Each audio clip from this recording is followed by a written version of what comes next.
Nakaupo si Lolo. Nakakaraptop si Lolo. Tas ang ilong niya ang pangit.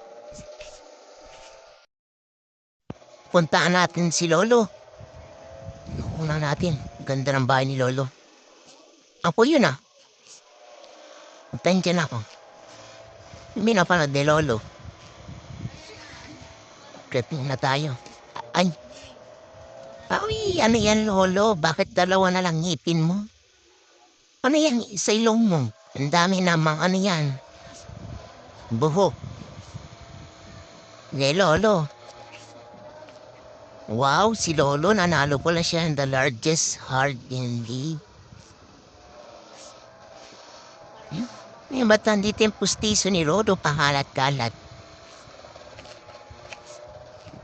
Ito tayo.